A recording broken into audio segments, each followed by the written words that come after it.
ABS news دیکھنے والے تمام ناظرین کو پیار بھرا سلام۔ امید ہے کہ آپ سبھی خیر عافیت سے ہوں گے۔ چلیے ناظرین، پھر ایک مرتبہ معافی کی طلبگاری کے ساتھ، ایک معافی کی درخواست کے ساتھ پھر ایک مرتبہ وہی ٹاپک کو لے کر حاضر ہوا ہوں، لیکن یہ ٹاپک بہت اہمیت کے حامل ہوتی جا رہی ہے، کیونکہ آج علماء کرام، مفتیان اعظام اور حفاظ کرام کی جو توہین کی جا رہی ہے، ان کی بے ادبی کی جا رہی ہے، مساجد کے اندر اماموں کی حرمتوں کا خاص خیال نہیں رکھا جا رہا ہے، مؤذنین افراد کو نظروں سے گرا کر دیکھا جا رہا ہے، لیکن جو چند پیسوں کے لیے اپنے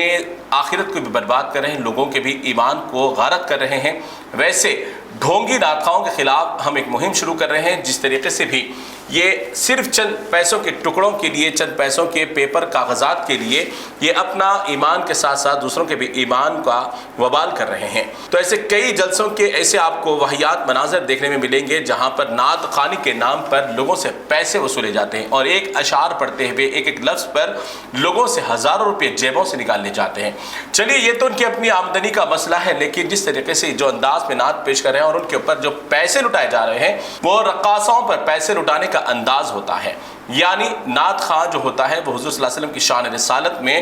اپنے کچھ الفاظوں کا اظہار کرتا ہے، محبت کا اظہار کرتا ہے، لیکن کچھ آج کل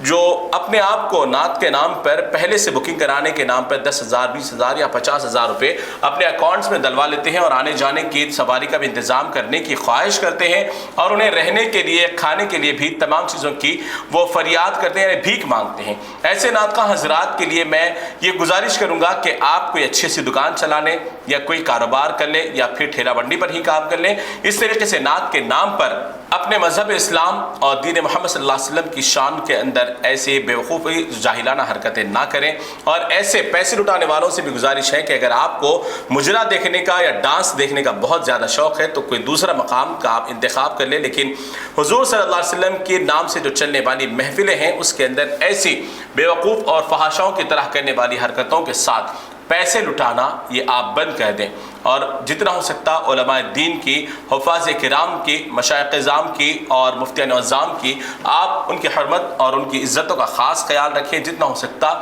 مساجد کے اماموں کا آپ خاص خیال رکھیں، حفاظوں کا خاص خیال رکھیں، لیکن اس طریقے سے چند اشعار پڑھ کر آپ کے جیبوں سے ہزاروں روپے نکال لینے والے ایسے ڈھونگی نعت خواہوں کے، یعنی نعت خواہ کا نام یہ لوگ خراب کر رہے ہیں، لیکن انہیں نے جو بیچ یہ جو لیبل لگا لیا ہے، اسی لیے اس کے ان نام سے مخاطب ہو رہا ہوں۔ تو ایسے افراد سے اپنے آپ کو بچائیں، اپنے محفلوں کو پاک رکھیں، اپنے محفلوں کے ساتھ ساتھ مذہب اور مسلک کے نام کو خراب ہونے نہ دیں۔ برائے مہربانی اگر یہ میری بات کا کسی کو برا لگتا ہے تو پھر ایک مرتبہ معافی چاہوں گا، لیکن حقیقت سے وابستہ ہونا ہم سب کا ایک ضروری فریضہ ہے، اور ایسے محفلوں سے بائیکاٹ کرنا اور ایسے بیوقوف، کمتر، نااہل اور کم علم والوں سے بھی اپنے محفلوں کو پاک رکھنا ہماری بڑی ذمہ داری بنتی ہے۔